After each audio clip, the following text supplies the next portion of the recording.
அடிச்சா எங்க வலிக்குன்னு தெரிஞ்சிருக்கு. அடுத்த ஃபோன் தம்பிகிட்ட இருந்து வந்துச்சு.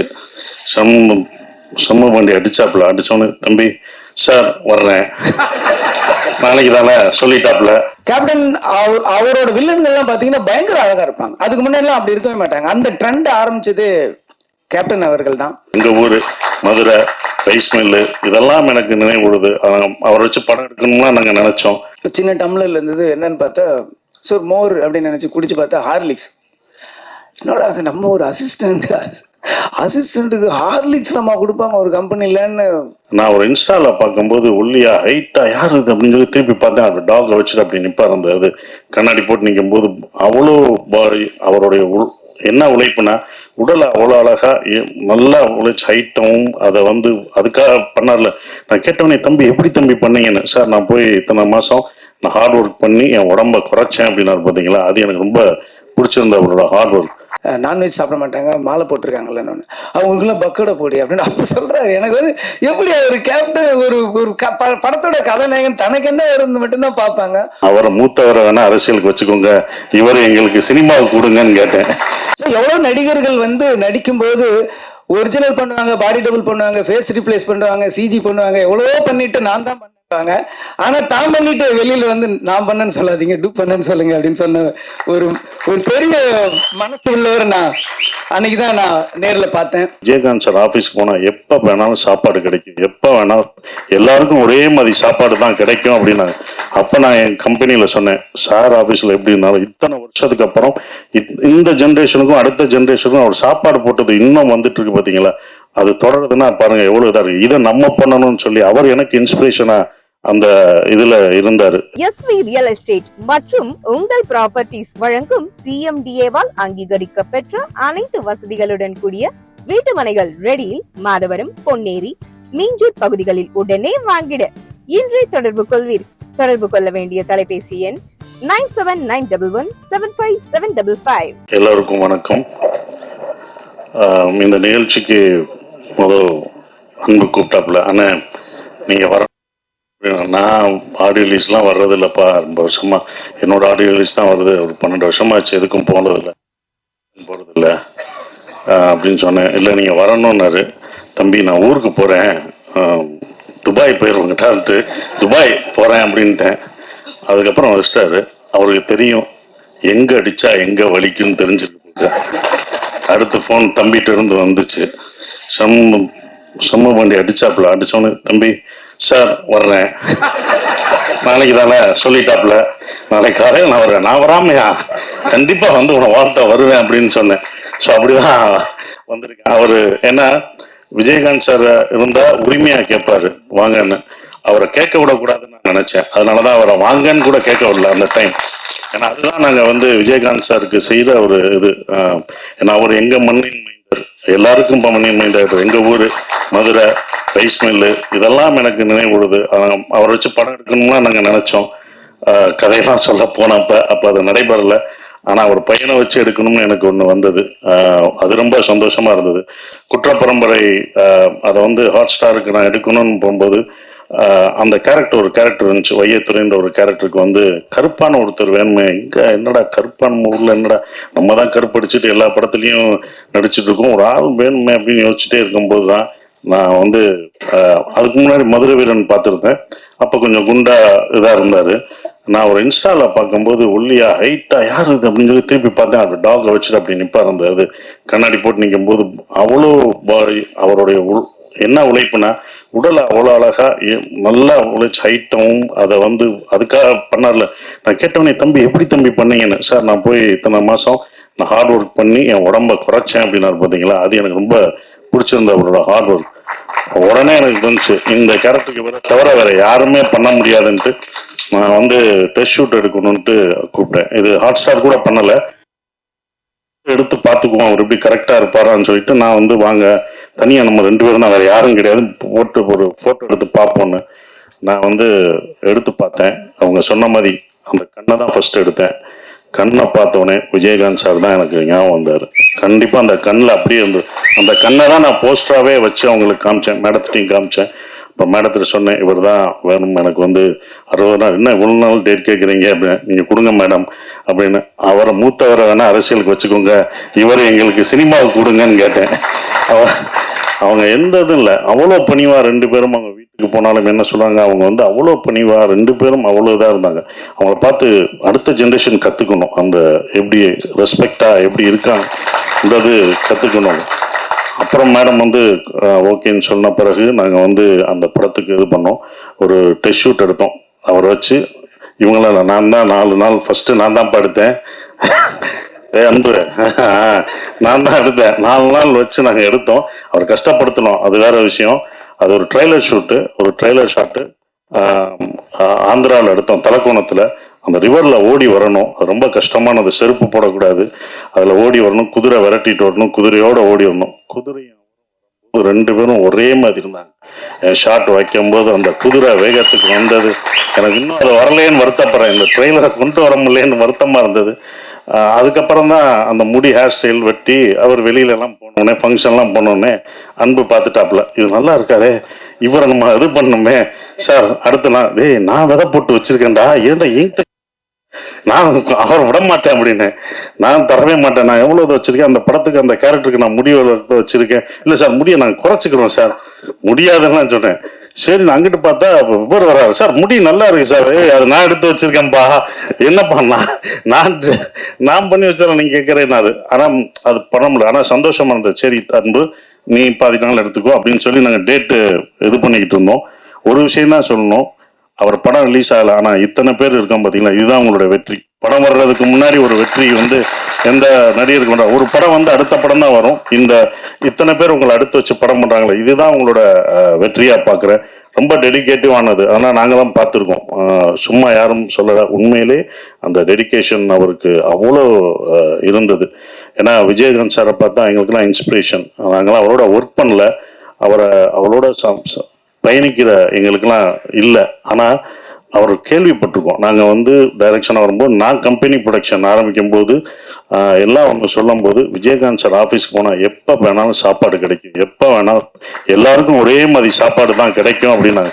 அப்போ நான் என் கம்பெனியில் சொன்னேன், சார் ஆஃபீஸில் எப்படி இருந்தாலும் இத்தனை வருஷத்துக்கு அப்புறம் இந்த ஜென்ரேஷனுக்கும் அடுத்த ஜென்ரேஷனுக்கும் அவர் சாப்பாடு போட்டது இன்னும் வந்துட்டு இருக்கு பார்த்தீங்களா, அது தொடருதுன்னா பாருங்கள் எவ்வளோ இதாக இருக்குது. இதை நம்ம பண்ணணும்னு சொல்லி அவர் எனக்கு இன்ஸ்பிரேஷனாக அந்த இதில் இருந்தார். அது வந்து ரொம்ப இது. சுதீஷ் சார் சொன்னார், விஜயகாந்த் சார் மாதிரி தம்பிய பத்திரிகையாளரும் மக்களும் அடுத்து அவரை ஏற்றி விட்டுருங்க அப்படின்னு சொல்லிட்டு இருந்தார். சார், தமிழ்நாடு மக்கள் ரொம்ப சென்டிமெண்ட்டான ஆளு சார், சென்டிமெண்ட் பீப்புள் சார். நாங்கள் எப்படி விஜயகாந்த் சாரை வந்து அப்படி தூக்கி வச்சு தமிழ்நாட்டு கொண்டாடிச்சோ, அதே மாதிரி அடுத்து சண்முக பாண்டியனை கண்டிப்பாக தமிழ்நாடு மக்கள் கைவிட மாட்டாங்க சார், தூக்கி கொண்டாடுவாங்க சார், அது உறுதி சார். பெரிய இடத்துக்கு போகிறேன். ஏன்னா இந்த மாதிரி ஒரு ஹைட்டில் இந்த மாதிரி ஒரு கருப்பான ஒரு ஹீரோ கிடையாது சார்.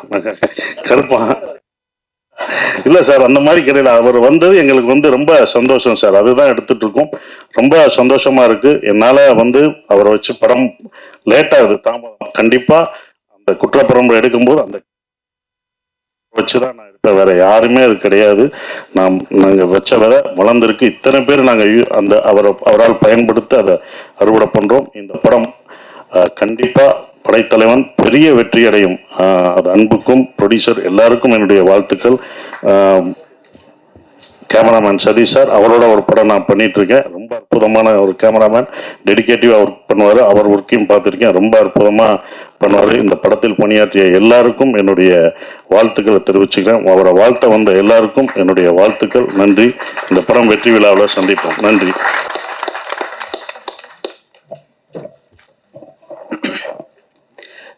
மேடையில் இருக்கும் அந்நியார் அவர்களுக்கு வணக்கம்.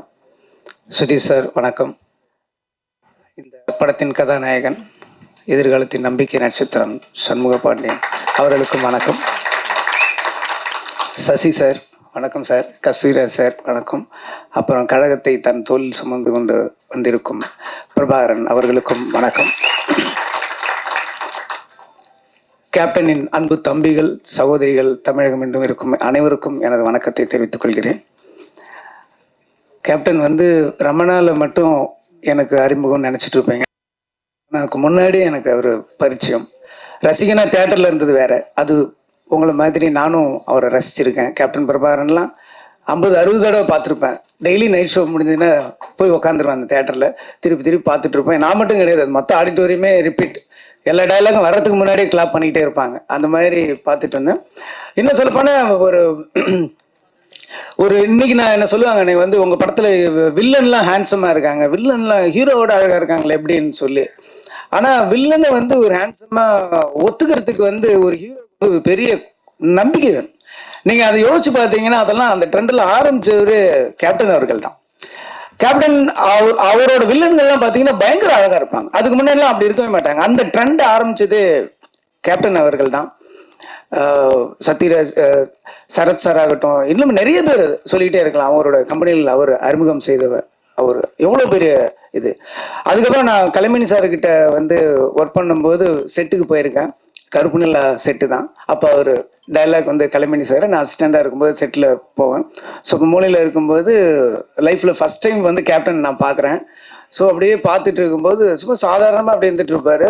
ஸோ நின்றுட்டு இருக்கும்போது என் முன்னாடி ஒரு பிளேட் வந்துச்சு, சின்ன டம்ளர்ல இருந்தது. என்னன்னு பார்த்தா ஸோ மோர் அப்படின்னு நினச்சி குடிச்சு பார்த்தா ஹார்லிக்ஸ். என்னோட அது நம்ம ஒரு அசிஸ்டண்ட்டுக்கு ஹார்லிக்ஸ் நம்ம கொடுப்பாங்க ஒரு கம்பெனிலன்னு அப்படியே குடிச்சிட்டு, ஒருவேளை வேற யாருக்கும் வாங்கினது மிச்சமா, சரி ஓகேன்ட்டு இப்படி போய் தனியாக குடிச்சு அந்த பக்கம் பார்க்குறேன். ஒரு பெரிய ஸ்டவ்வில் ஒரு பெரிய பேரலில் வந்து ஹார்லிக்ஸை உடச்சி உள்ள கொட்டிட்டு இருக்காங்க. நானே ஊரில் ஹார்லிக்ஸில் உடம்பு சரியில்லைன்னா வாங்கி கொடுப்பாங்க. அப்போதான் அதையும் அப்படியே இந்த பக்கம் திரும்புறதுக்குள்ள வீட்டில் இருக்கிறவங்க எல்லாரும் அப்படியே வாயில போட்டு காலி பண்ணுவாங்க. வந்து ஹார்லிக்ஸ் வந்து ஒரு சினிமா கம்பெனியில், அதுக்கு முன்னாடி நான் செட்டுக்கு போயிருக்கேன், அந்த மாதிரி நான் பார்த்ததே கிடையாது. ஹார்லிக்ஸ் ஆகட்டும், இளநீ ஆகட்டும், இது எல்லாருமே சொல்லியிருப்பாங்க. நான் கண்ணால் பார்த்துருக்கேன். சபரிமலை மாலை போட்டவங்க எல்லாம் வந்து கருப்புநிலால கோவால ஷூட்டிங் நடந்துட்டு இருந்தப்ப அப்போ அந்த அவங்க சாப்பிட்டுட்டு இருக்கிற இடத்துக்கு வராரு கேப்டன். வந்து அவங்க பார்க்குறாரு. பார்த்துட்டு வந்து இவங்களுக்கு என்ன எதுவும் வைக்கலன்னா, இல்லை கேப்டன் அவங்க நான்வெஜ் சாப்பிட மாட்டாங்க, மாலை போட்டிருக்காங்கல்லன்னு. அவங்களுக்குலாம் பக்கோடா போடி அப்படின்னு அப்போ சொல்கிறாரு. எனக்கு வந்து எப்படி ஒரு கேப்டன் ஒரு படத்தோட கதாநாயகன் தனக்கு என்ன இருந்து மட்டும்தான் பார்ப்பாங்க. ஃபுல்லாக எல்லாருமே சாப்பிடணுன்ட்டு அந்த வயிறு நிறையணும்னு நான் நிறைய விஷயம் கண்ணால் பார்த்துருக்கேன். அந்த ராஜபாதர் ஸ்ட்ரீட்டு கூட நம்ம பாண்டி பஜாரோட பேரல் ஸ்ட்ரீட் போகும்போது அந்த கம்பெனிக்கு நான் போயிருக்கேன். போயிட்டு இருக்கும்போது வெளியில் ஒரு 500 பேர் நிற்பாங்க. எப்பயுமே ஒரு 500 பேர் இருப்பாங்க.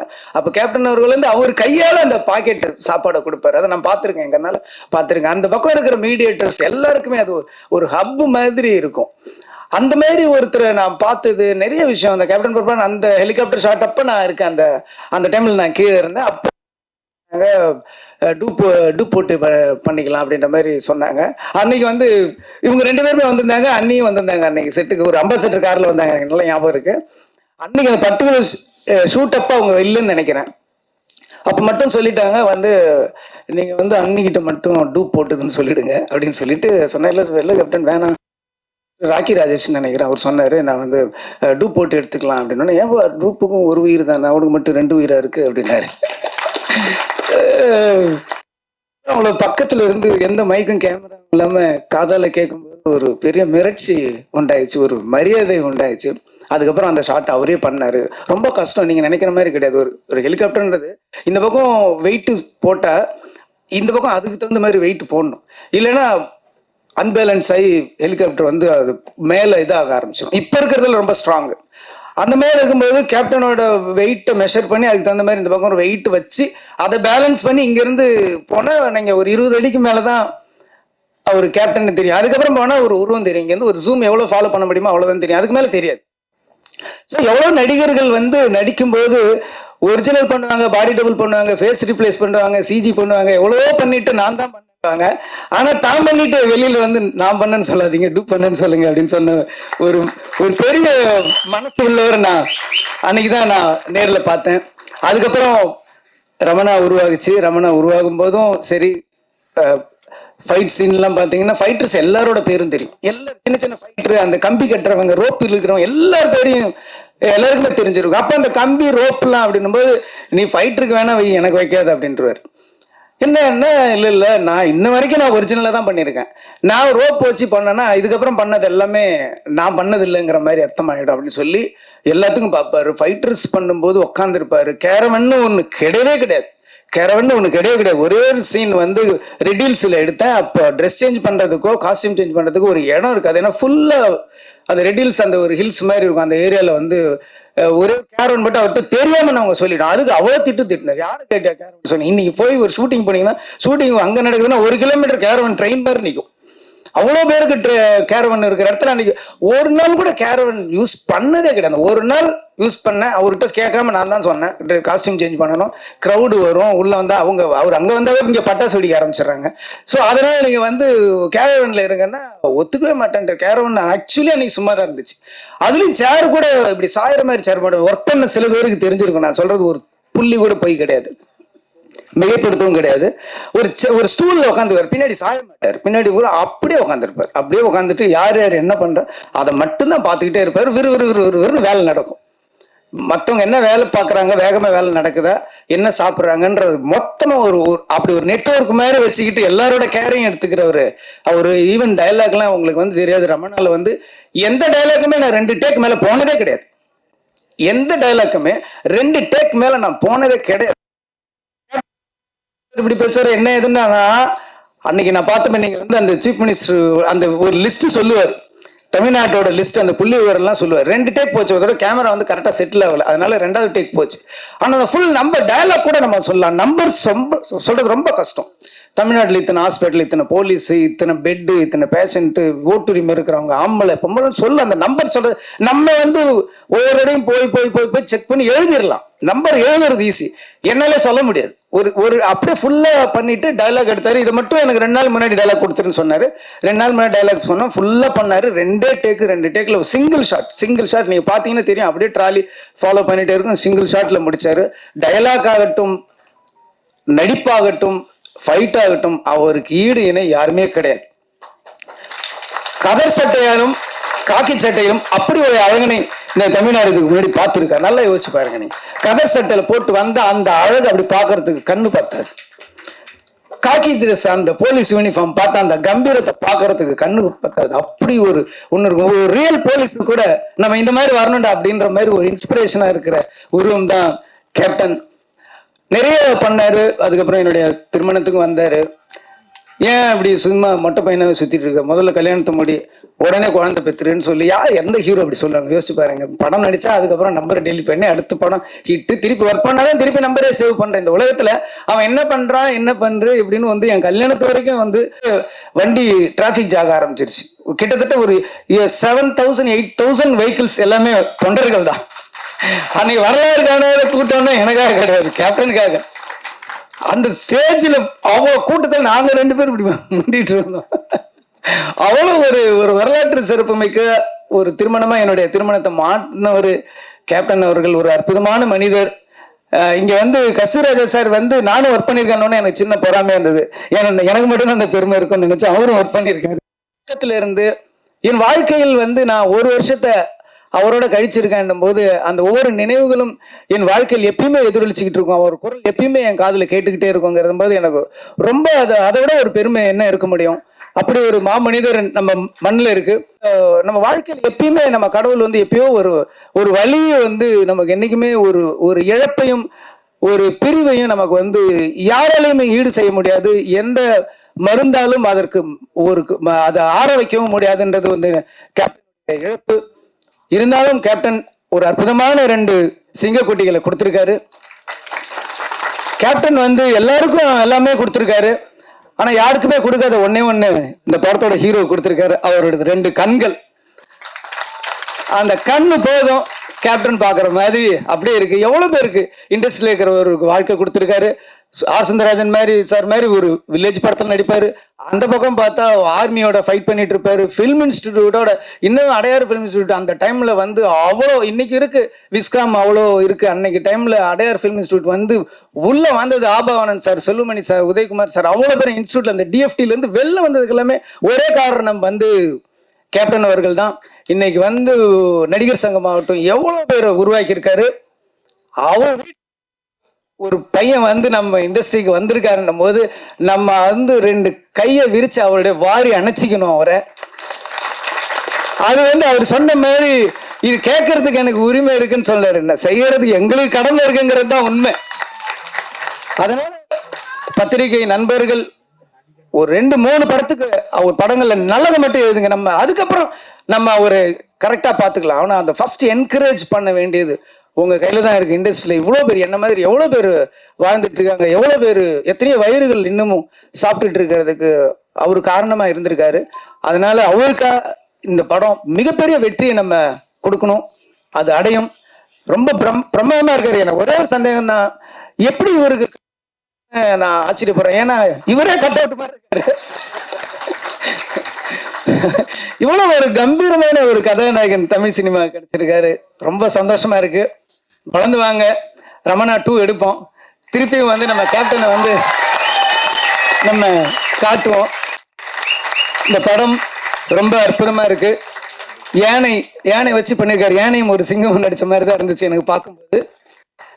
கள்ளழகர்லையும் கேப்டன் அவர்கள் வந்து யானையோட சார் அப்போ ஒரு இன்டர்வியூ நான் படித்த ஞாபகம் இருக்கு. நான் வந்து யானை வந்து அப்படியே ஒரு குழந்தை மாதிரி பிஹேவ் பண்ணுது, நானே ஒரு யானை வாங்கலான்னு இருக்கேன் அப்படின்னு ஏதோ ஒரு இன்டர்வியூவில் அவர் சொன்னது மாதிரி நான் படித்த ஞாபகம் இருக்கு. அவ்வளோ ஒரு அற்புதமானவர். இன்னும் சொல்லப்போனால் ரொம்ப கடினமான உழைப்பாளி. சேலத்திலேருந்து ஒரு இதுலேயும் நான் பத்திரிகையில் படிச்சுதான், சேலத்திலேருந்து ஊட்டிக்கு பைக்லேயே ஷூட்டிங்க்கு போனார் அப்படின்லாம் நான் படிச்சிருக்கேன். அவ்வளோ கடுமையான உழைப்பாளி. உழவன் மகன் படத்தில் வந்து ஸ்டுடியோவில் 2 ஃப்ளோரில் வந்து ஒரு ஃப்ளோரில் வந்து ஃபைட் எடுத்துகிட்டு இருக்காங்க. ரிலீஸ் ஃபிக்ஸ் பண்ணியாச்சு. ஒரு ஃப்ளோரில் வந்து ஃபைட் எடுத்துகிட்டு இருக்காங்க, இன்னொரு ஃப்ளோரில் வந்து சாங் எடுத்துகிட்டு இருக்காங்க. ஸோ இங்கே ஒரு யூனிட், இங்கே ஒரு யூனிட் இருக்குது. இங்கே ஃபைட் பண்ணுறாரு, அங்கே போய் சாங் நடிச்சிட்டு வர்றாரு. 2 பேர் மாற்றி ஒரு 4-5 டேஸ் கூட நடித்தவங்க ராதா இவங்க எல்லாமே மயங்கி விழுந்துட்டாங்களாம். அப்போவும் ஹார்ட் ஒர்க் பண்ண ஒரு அற்புதமான ஒரு ஸோ கேப்டன் வந்து எல்லாத்துலேயுமே ஒரு 100 மார்க் வாங்கினவர். உழைப்புலையும் சரி. கேப்டன் வந்து வீட்டில் பார்த்துருப்பீங்க, நாங்கள் பக்கத்தில் செட்லேயே பார்த்துருக்கோம். அவர் அளவுக்கு நீங்களும் கடினமாக உழைக்கணும். அதே அளவுக்கு புகழ் கொடுக்கறதுக்கு தமிழ் மக்களும் ரெடியாக இருக்காங்க. எல்லாரும் அவருக்கு வாழ்த்துக்களை சொல்லணும். நீங்களும் இந்த படம் மிகப்பெரிய வெற்றி அடையணும். இந்த படத்தோட இயக்குனர், ஒளிப்பதிவாளர் எல்லாருமே நல்லா பண்ணியிருக்கீங்க. எல்லாருக்கும் என்னுடைய வாழ்த்துக்கள். படம் மிகப்பெரிய வெற்றி அடையணும்னு சொல்லி நான் இறைவனையும் கேப்டன் அவர்களையும் வேண்டிக் கொள்கிறேன். நன்றி. கேப்டன் சினிகிரேஷன் ஆரம்பிச்சு 25வது ஆண்டுகள் நடந்து இந்த வெள்ளி விழா ஆண்டில் முருகதாஸ் சார் சொன்ன வார்த்தையை அப்படியே ஏற்று ரமணா 2 செய்யலான்னு தயாரிப்பாளர் தயாராகிறாரு, இயக்குனர் தயாராகிறாரு. இந்த இடத்துல இதை அறிவிக்கலாம் என்று உங்களுடைய சம்பவத்தோடு தெரிவிச்சுக்கிறோம் சார். தேங்க்யூ.